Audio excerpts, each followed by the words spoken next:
सच के साथ। नमस्कार, सिटी वाराणसी लाइव में आप सभी का स्वागत है। मैं हूं अमित मिश्रा। आइए देखते हैं आज की खास खबरें।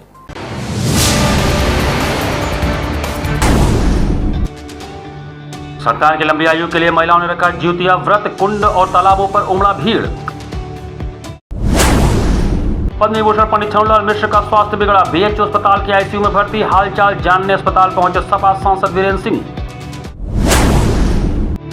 राज्यसभा के पूर्व उपसभापति एवं केंद्रीय मंत्री स्वर्गीय श्यामलाल यादव जी की मनाई गई 99वीं जयंती।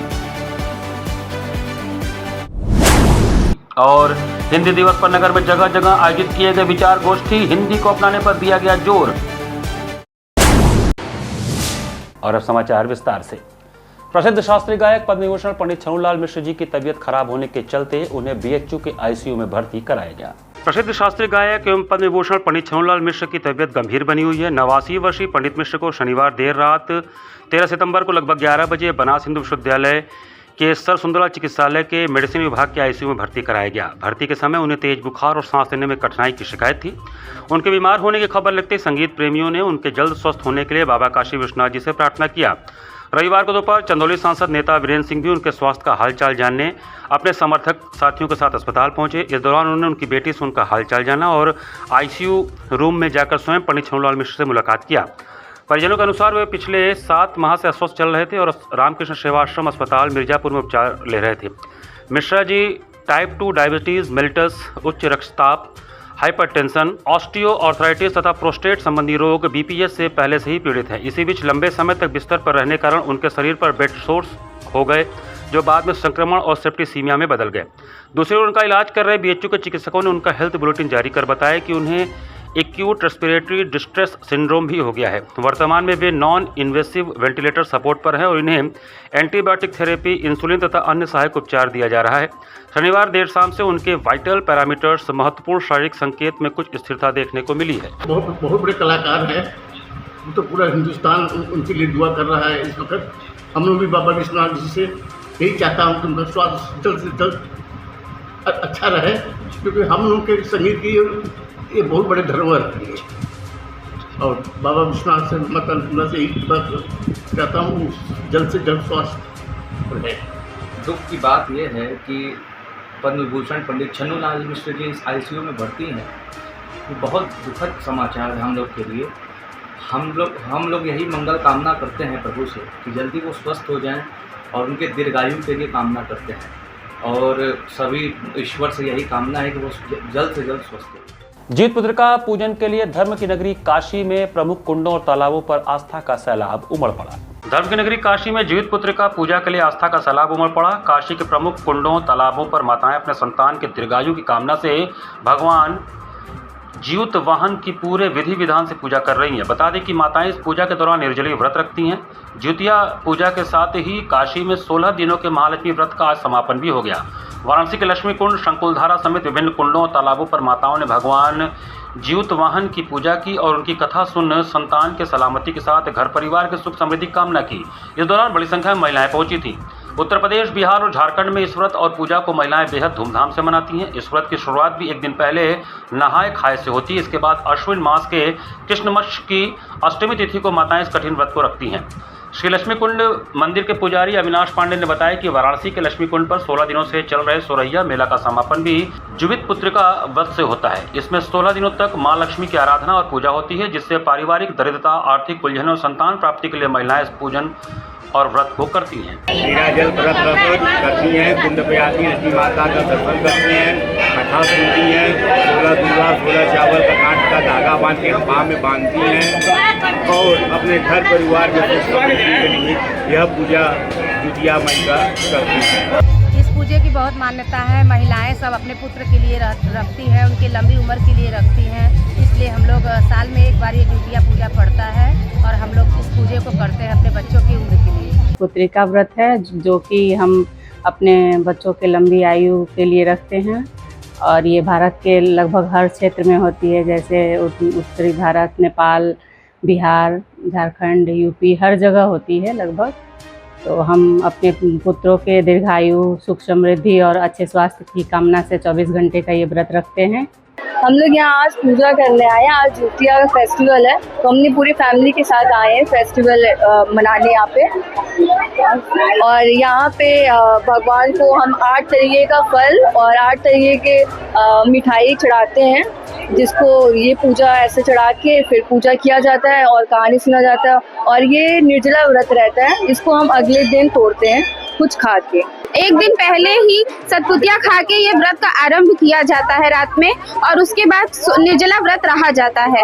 इस व्रत के लिए हम लोग आज सुबह से हम लोग गुजिया बनाए हैं। इसमें जितिया माई को 8 चीजें चढ़ती हैं। जितनी भी चीजें हम लोग चढ़ाएंगे वो उन गिनती में 8 होनी चाहिए।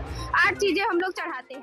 राज्यसभा के पूर्व उपसभापति एवं केंद्रीय मंत्री स्वर्गीय श्यामलाल यादव जी की 99वीं जयंती मनाई गई। बाबू श्यामलाल यादव जी की आमजन की सेवा कार्यशैली आज भी प्रासंगिक है, जिससे राजनेताओं को सीखना चाहिए। उनकी कार्यशैली के कुछ अंश मात्र को अपनाने से हम बड़ी जनसेवा कर सकते हैं। यह उद्गार लघु उद्योग निगम के उपाध्यक्ष राज्य मंत्री नटवर गोपाल ने बाबूजी श्यामलाल यादव फाउंडेशन द्वारा आयोजित राज्यसभा के पूर्व उपसभापति एवं केंद्रीय मंत्री स्वर्गीय श्यामलाल यादव जी की 99वीं जयंती में व्यक्त किए। इस अवसर पर मुख्य अतिथि धर्मेंद्र राय एमएलसी ने श्यामलाल यादव जी से अपने पारिवारिक संबंधों का जिक्र करते हुए उन्हें जननेता बताया। विशिष्ट अतिथि उद्योगपति अशोक कुमार गुप्ता ने श्यामलाल यादव जी के द्वारा काशी के उद्योग जगत के हित के लिए किए गए कार्य की विस्तार से चर्चा की। अध्यक्षता कर रहे अरुण मिश्रा अध्यक्ष काशी पत्रकार संघ ने श्यामलाल यादव जी की कार्य अनुशासन को सभी नेताओं से अंगीकार करने का आह्वान किया। समारोह के प्रारंभ में अतिथियों में उपस्थित जनों द्वारा श्यामलाल यादव को हार्दिक श्रद्धांजलि अर्पित किया गया। अतिथियों का स्वागत शालिनी यादव तथा धन्यवाद ज्ञापन प्रोफेसर राजकिशोर यादव और संचालन भारत भूषण द्वारा किया गया। इस अवसर पर राजीव यादव, पूर्व महाप्रबंधक राजेंद्र यादव, मनोज यादव, शेख जलालुद्दीन, अजय अज्जू, विनोद यादव, अजय कुमार द्विवेदी, वकील राकेश रोशन, रचना यादव, शीश मिश्रा, कमलाकर त्रिपाठी एवं जितेंद्र साहनी सहित अन्य गणमान्य जन उपस्थित रहे। और आज हम सब उनको याद करते हुए इस बात का संकल्प ले रहे हैं कि उनके दिखाए हुए रास्ते, जो हमेशा उन्होंने गरीबों की, किसानों की जो लड़ाई लड़ी और उनके हित के लिए आजीवन पूरा अपना जीवन कार्य करते रहे, उन्हीं के दिखाए रास्ते पर चलने का प्रयास हम लोग कर रहे हैं। और इस कार्यक्रम के माध्यम से ताकि उनकी वो सारी यादें, उनके कार्य हम याद करके और ऊर्जान्वित होकर के उनसे प्रेरणा लेकर के आगे कार्य करते रहें, इसी भावना के साथ आज मैं बाबूजी को विनम्र श्रद्धांजलि अर्पित करती हूँ। भारतीय सब्जी अनुसंधान संस्थान में हिंदी दिवस उत्साह के साथ मनाया गया। ICAR भारतीय सब्जी अनुसंधान संस्थान IIBR वाराणसी में रविवार को हिंदी दिवस बड़े ही उत्साह और गरिमामय वातावरण में मनाया गया। इस अवसर पर मुख्य अतिथि के रूप में बनारस हिंदू विश्वविद्यालय के संस्कृत विभागाध्यक्ष एवं कालिदास शोध संस्थान के सचिव प्रोफेसर डॉक्टर सदाशिव द्विवेदी उपस्थित रहे। समारोह की अध्यक्षता संस्थान के निदेशक डॉक्टर राजेश कुमार ने किया। कार्यक्रम में संस्थान के सभी प्रमुख वैज्ञानिकों, विभागाध्यक्षों तथा अधिवृत्त वैज्ञानिकों ने सक्रिय रूप से भाग लिया। मुख्य अतिथि ने अपने उद्बोधन में कहा कि हिंदी केवल संचार की भाषा ही नहीं बल्कि हमारी संस्कृति, परंपरा और विचारों की आत्मा है। उन्होंने आह्वान किया कि वैज्ञानिक अनुसंधान और तकनीकी संवाद में भी हिंदी का प्रयोग बढ़ाना समय की आवश्यकता है। डॉक्टर द्विवेदी ने कहा कि संस्कृत एवं हिंदी एक दूसरे के सहयोगी के रूप में हैं और कहा कि निज भाषा उन्नति अहे सब उन्नति को मूल, अर्थात अपनी भाषा की उन्नति ही वास्तविक उन्नति है और यही सभी प्रकार की उन्नतियों का मूल आधार है। संस्कृत माँ है तो हिंदी बेटी के रूप में है। दुनिया की सभी भाषाएं नदियां हैं तो हिंदी महानदी के रूप में है। साथ ही उन्होंने दिनचर्या में प्रयोग होने वाले अशुद्ध हिंदी शब्दों की तरफ ध्यान आकर्षित किया और शुद्ध शब्दावली के प्रयोग करने के लिए आह्वान किया। निदेशक डॉक्टर राजेश कुमार ने अपने संबोधन में कहा कि IIBR में अनुसंधान कार्यों की उपलब्धियों और तकनीक की जानकारियों को किसानों तक पहुंचाने के लिए हिंदी का माध्यम अत्यंत प्रभावी है। हिंदी दिवस का उद्देश्य केवल औपचारिकता नहीं बल्कि इसे कार्य संस्कृति में आत्मसात करना है। आगे निदेशक डॉक्टर राजेश कुमार ने कहा कि समय आ गया है जब हमें विभिन्न software, mobile application, AI app आदि हिंदी में अधिक से अधिक उपलब्ध कराने होंगे और किसानों से अधिकतम हिंदी में ही संवाद कायम करने होंगे। इस अवसर पर संस्थान के प्रभागाध्यक्षों डॉक्टर नागेंद्र राय ने भी विचार व्यक्त करते हुए हिंदी के प्रयोग को प्रोत्साहित करने के लिए अपने सुझाव दिए और आगे कहा कि वैज्ञानिक बैठकों में भी हिंदी भाषा का अधिक से अधिक प्रयोग किया जाना चाहिए। एमेरिट्स वैज्ञानिक डॉक्टर PM सिंह ने हिंदी में वैज्ञानिक लेखन और प्रकाशन को बढ़ावा देने की आवश्यकता पर बल दिया और बताया कि आज़ादी की लड़ाई में हिंदी भाषा ने लोगों को एक सूत्र में पिरोने का काम किया। संस्थान के राजभाषा समन्वयक डॉक्टर अनंत बहादुर ने कार्यक्रम की अवधारणा को प्रस्तुत किया एवं हिंदी प्रकोष्ठ समिति के सदस्यों PK मिश्रा, भुवनेश्वरी S आदि ने सहयोग दिया। कार्यक्रम का संचालन डॉक्टर रामेश्वर सिंह ने किया तथा धन्यवाद ज्ञापन डॉक्टर आत्मानंद त्रिपाठी ने प्रस्तुत किया। समारोह में वैज्ञानिकों, कर्मचारियों और शोधार्थियों की उत्साहपूर्ण उपस्थिति रही। आचार्य सीताराम चतुर्वेदी महिला महाविद्यालय में राष्ट्रीय हिंदी दिवस के उपलक्ष्य में संगोष्ठी का आयोजन किया गया। डोमरी पड़ाव रामनगर स्थित आचार्य सीताराम चतुर्वेदी महिला महाविद्यालय में राष्ट्रीय हिंदी दिवस के उपलक्ष्य में शनिवार को एक संगोष्ठी का आयोजन किया गया। संगोष्ठी का विषय हिंदी एकता और सांस्कृतिक गौरव की वैश्विक आवाज रहा तथा मुख्य वक्ता और मुख्य अतिथि के रूप में प्रोफेसर श्रद्धानंद, पूर्व अध्यक्ष हिंदी तथा आधुनिक भारतीय भाषा विभाग, महात्मा गांधी काशी विद्यापीठ वाराणसी रहे। सर्वप्रथम मुख्य अतिथि प्रोफेसर श्रद्धानंद, महाविद्यालय के प्राचार्य प्रोफेसर रामनरेश शर्मा, डॉक्टर अरुण कुमार दुबे तथा डॉक्टर प्रतिमा राय द्वारा आचार्य पंडित सीताराम चतुर्वेदी जी तथा मां सरस्वती के चित्र पर पुष्पांजलि अर्पित करके तथा दीप प्रज्वलित कर संगोष्ठी का शुरुआत किया गया। तत्पश्चात महाविद्यालय की छात्राओं द्वारा कुलगीत प्रस्तुत किया गया। महाविद्यालय के प्राचार्य द्वारा मुख्य अतिथि को अंग वस्त्र, स्मृति चिन्ह तथा पौधा देकर उनका सम्मान किया गया। मुख्य अतिथि द्वारा महाविद्यालय में हिंदी दिवस पर आयोजित भाषण प्रतियोगिता, निबंध प्रतियोगिता तथा मौलिक रचना प्रतियोगिता में प्रथम, द्वितीय तथा तृतीय स्थान प्राप्त छात्राओं को पुरस्कृत किया गया। मुख्य अतिथि एवं वक्ता प्रोफेसर श्रद्धानंद ने सर्वप्रथम हिंदी दिवस की बधाई देते हुए प्रतिभागी छात्राओं को पुरस्कृत करने पर प्रसन्नता व्यक्त किया। उन्होंने हिंदी भाषा के महत्व को समझाया। राजभाषा और राष्ट्रभाषा के विषय में भी उन्होंने जानकारी दी। विभिन्न उदाहरणों के माध्यम से भाषा की शक्ति एवं संविधान के विषय में बताया। व्यवहारिक हिंदी के विषय के महत्व को बताते हुए उसे पठन पाठन में शामिल करने की सलाह दी। उन्होंने कहा कि हिंदी भाषा देश की धड़कन है। हिंदी भाषा दुनिया में तीसरी सबसे ज़्यादा बोली जाने वाली भाषा है। उन्होंने हिंदी भाषा पर गर्व करने के लिए कहा। संगोष्ठी की अध्यक्षता करते हुए महाविद्यालय के प्राचार्य प्रोफेसर रामनरेश शर्मा ने उपस्थित लोगों से हिंदी भाषा को अधिक से अधिक इस्तेमाल में लाने का आग्रह किया। संगोष्ठी का संचालन नेहा सिंह एवं वैशाली पांडे द्वारा किया गया। अंत में उपस्थित सभी छात्राओं, शिक्षक शिक्षिकाओं, पत्रकार बंधुओं का धन्यवाद ज्ञापन डॉक्टर अरुण कुमार दुबे द्वारा किया गया। संगोष्ठी में प्रमुख रूप से doctor Surya Prakash Verma, doctor Pratima Rai, Deepak Gupta, doctor Supriya Dubey, Anjali Vishwakarma, doctor Balwant Singh, Sofia Khanam, Mukesh Gupta, Harindra Pandey, Deepak Mishra आदि शिक्षक शिक्षिकाएं तथा छात्राएं उपस्थित रहीं। हिंदी सिर्फ शब्दों का जान नहीं बल्कि भावनाओं की नदी है, माँ की डोरी है, दादी की कहानियाँ हैं और हमारे इतिहास की अमरवाणी है। अगर प्रश्न किया जाए कि हिंदी का भविष्य कैसा होगा तो मैं कहूँगी उज्जवल भी और चुनौतीपूर्ण भी। आज डिजिटल दुनिया में हिंदी सबसे तेजी से बढ़ती भाषाओं में से है। सोशल मीडिया, गूगल, यूट्यूब और ई प्लेटफॉर्म्स पर हिंदी सामग्री की मांग लगातार बढ़ रही है।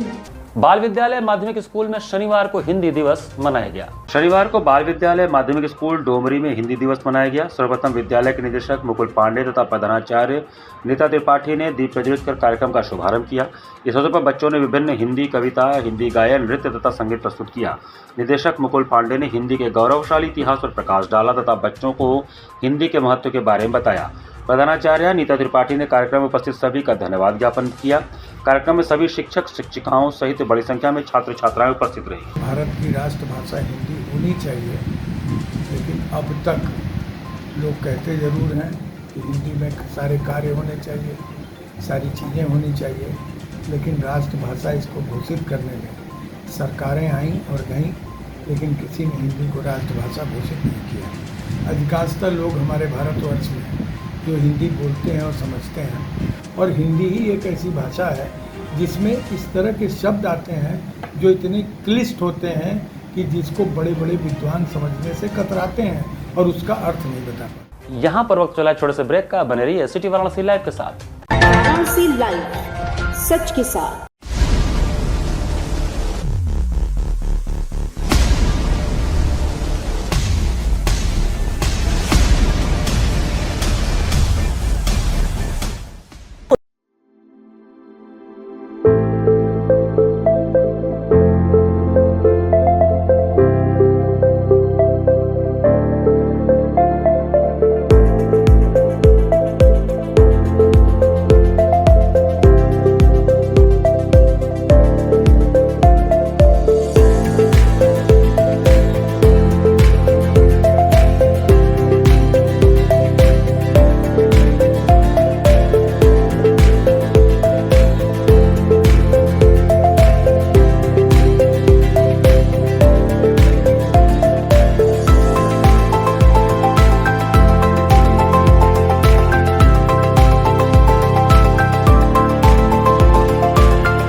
सच के साथ। ब्रेक के बाद आपका स्वागत है।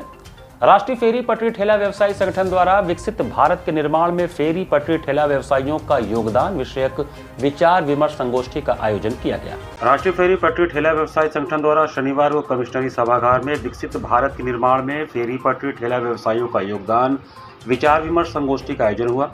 संगोष्ठी में मुख्य अतिथि विधायक डॉक्टर लिकन तिवारी ने कहा कि आज हम सब यहाँ प्रमोद कुमार निगम के सपनों को साकार करने और उनके द्वारा दिखाए गए मार्ग पर चलने का संकल्प लेने के लिए एकत्रित हुए हैं। फेरी पटरी ठेला व्यवसायी हमारे विकासशील राष्ट्र की धार्मिक धमनियों में से एक हैं। आप ही हैं जो देश के कोने कोने तक जरूरी सामान पहुंचाते हैं। आप वो लोग हैं जो बिना किसी बड़े पूंजी निवेश के, बिना किसी दिखावे के समाज की असली जरूरतों को पूरा करते हैं। देश की कुल कार्यबल का एक बड़ा हिस्सा इसी असंगठित क्षेत्र में कार्यरत है, अर्थात इस वर्ग का सशक्तिकरण पूरी अर्थव्यवस्था के सशक्तिकरण के बराबर है। प्रमोद कुमार निगम जी का सपना था कि फेरी पटरी व्यवसायियों को केवल जीविका का साधन ही नहीं बल्कि सम्मानजनक पहचान मिले। राष्ट्रीय फेरी पटरी ठेला व्यवसायी संगठन राष्ट्रीय स्तर पर उसी सपने को पूरा करने के लिए लगातार संघर्ष कर रहा है। विशिष्ट अतिथि के रूप में the Banaras bar association Varanasi अध्यक्ष सतीश तिवारी ने कहा कि राष्ट्रीय फेरी पटरी ठेला व्यवसायी संगठन भविष्य में देश के असंगठित क्षेत्र का सर्वश्रेष्ठ संगठन बनकर उभरेगा। जिस संगठन के पास देश के आधे से अधिक राज्यों में इतना कुशल नेतृत्व और वहां के फेरी पटरी ठेला व्यवसायियों का समर्थन हो, उस संगठन व उससे जुड़े लोगों का भविष्य काफ़ी उज्जवल होगा। कार्यक्रम संयोजक the Banaras bar association Varanasi के पूर्व अध्यक्ष अनुप कुमार श्रीवास्तव ने कहा कि प्रमोद कुमार निगम जी ने अपने जीवन का बलिदान स्वच्छता के लिए दिया। हमें उनके सपनों को साकार करना है और यह साबित करना है कि फेरी पटरी व्यवसायी न केवल मेहनतकश हैं बल्कि जिम्मेदार नागरिक भी हैं। हमने कई वर्षों तक संघर्ष किया है और आगे भी करते रहेंगे, लेकिन हमें संघर्ष को संगठन, अनुशासन और शांति के मार्ग पर चलकर करना होगा। राष्ट्रीय सम्मेलन में देश के विभिन्न राज्यों के फेरी पटरी ठेला व्यवसायी पदाधिकारीगण उपस्थित हुए। संगोष्ठी में स्वागताध्यक्ष अजय सिंह बॉबी, परियोजना अधिकारी Nidhi Vajpayee, confederation of free trade union of India की राष्ट्रीय उपाध्यक्ष माया पांडे, समाज सेवी अनिल किजवाडेकर, संरक्षक डॉक्टर राहुल सिन्हा, राष्ट्रीय फेरी पटरी ठेला व्यवसाय के संगठन संरक्षक अनिल कुमार, संरक्षक डॉक्टर गौरव प्रकाश जी, नगर निगम कर्मचारी संघ अध्यक्ष मनोज कुमार, अधिवक्ता राजेश मिश्रा, अधिवक्ता प्रमतेश पांडे, शासकीय अधिवक्ता विनय कुमार सिंह, शासकीय अधिवक्ता Onkarnath Tiwari, the central bar association Varanasi के उपाध्यक्ष, the Banaras bar association Varanasi के महामंत्री शशांक श्रीवास्तव, अधिवक्ता गोपाल सिंह, अधिवक्ता शशांक श्रीवास्तव, अधिवक्ता ऋतुराज श्रीवास्तव। कार्यक्रम की अध्यक्षता राष्ट्रीय फेरी पटरी ठेला व्यवसायी संगठन के राष्ट्रीय अध्यक्ष राजेंद्र प्रसाद सिंह, धन्यवाद ज्ञापन राष्ट्रीय कार्यवाहक अध्यक्ष हरिशंकर सिन्हा ने व संचालन राष्ट्रीय महासचिव अभिषेक निगम ने किया। हिंदुस्तान में स्ट्रीट वेंडरों के साथ कहीं न कहीं वेंडिंग जोन की समस्याएं निरंतर आ रही हैं। स्ट्रीट वेंडिंग एक्ट का अनुपालन सही ढंग से नहीं हो पा रहा है। टाउन वेंडिंग कमेटी जो रेगुलर हर 3 महीने पे जिसकी बैठकें होनी चाहिए वो बैठक नहीं हो पा रही है। ये तमाम तरीके से इस पर चिंतन मंथन हुआ है और निश्चित रूप से इसका ये जो आज कार्यक्रम है इसका परिणाम आपको देशव्यापी रूप में जल्द से जल्द देखने को भी मिलेगा। काशी प्रदक्षिणा दर्शन यात्रा समिति द्वारा पितरों की मुक्ति हेतु काशिष्ठ गया प्रयाग तीर्थ स्थान तर्पण दर्शन पूजन यात्रा निकाली गई। काशी प्रदक्षिणा दर्शन यात्रा समिति द्वारा रविवार को पितरों की मुक्ति हेतु काशिष्ठ गया प्रयाग तीर्थ स्थान तर्पण दर्शन पूजन यात्रा निकाली गई, जिसका शुभारंभ प्रयागेश्वर महादेव मंदिर प्रयाग घाट से किया गया, जो मान मंदिर स्थित काशीश्वर महादेव, फिर वहीं से मणिकंका घाट स्थित श्री विष्णु चरण पादुका होते हुए अंत में पिशाच मोचन स्थित कपदीश्वर महादेव मंदिर जाकर समाप्त हुआ। इस यात्रा में डी.के. श्रीवास्तव, श्यामजी शुक्ला, अवधेश दीक्षित, हरिशंकर यादव, ओम प्रकाश चौरसिया, पंडित राजेश कुमार मिश्रा, सुधांशु पांडे, चंद्रकला अम्मा आदि शामिल थे। यात्रा का नेतृत्व काशी प्रदक्षिणा दर्शन यात्रा समिति के यात्रा संचालक उमाशंकर गुप्ता व राजेंद्र चौरसिया ने किया।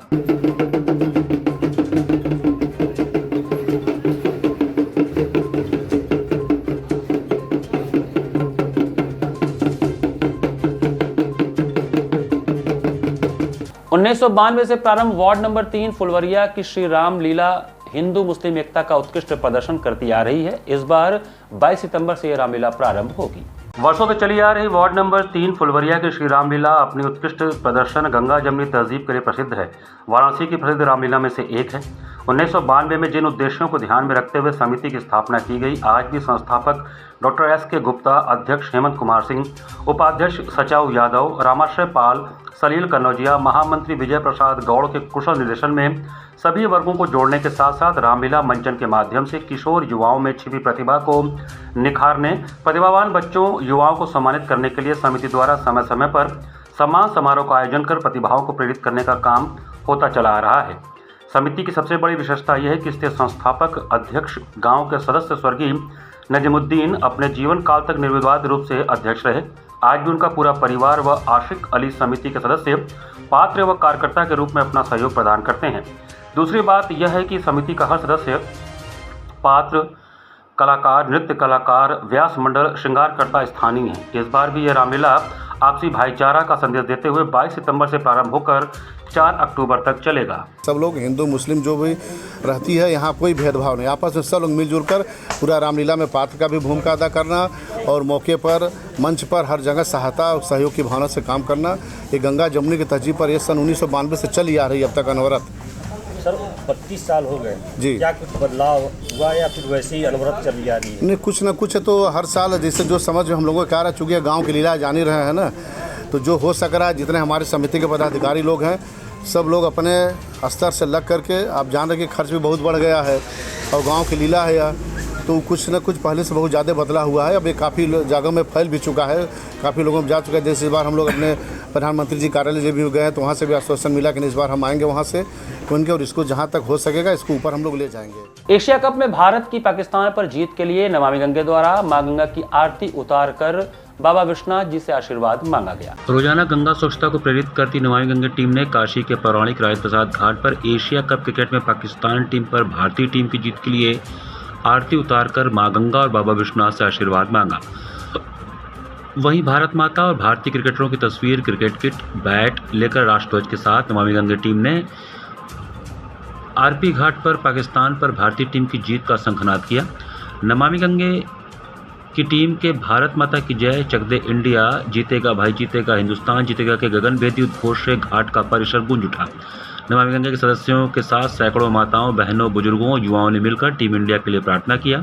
राज्य स्तरीय क्रिकेट खिलाड़ी रहे नमामि गंगे काशी क्षेत्र के संयोजक व नगर निगम के स्वच्छता ब्रांड एम्बेसडर राजेश शुक्ला ने कहा, क्रिकेट भारतीयों का प्रिय खेल है। भारतीय क्रिकेट टीम ने कई मरतबा पाकिस्तान को हराया है। ऑपरेशन सिंदूर की विजय के बाद खेल में भारतीय टीम की जीत हमारा मनोबल और हौसला बढ़ाएगी।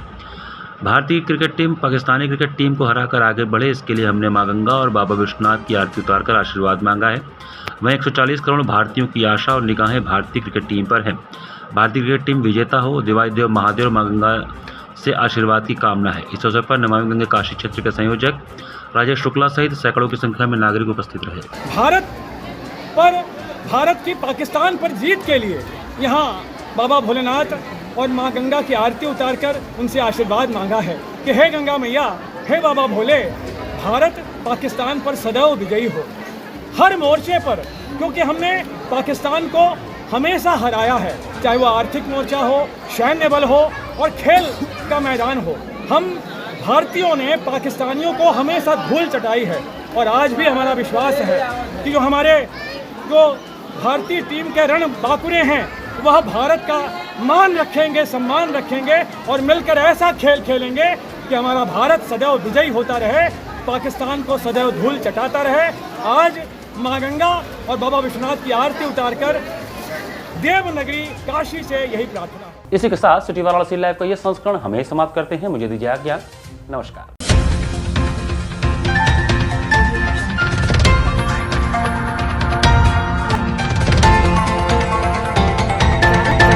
लाइव, सच के साथ।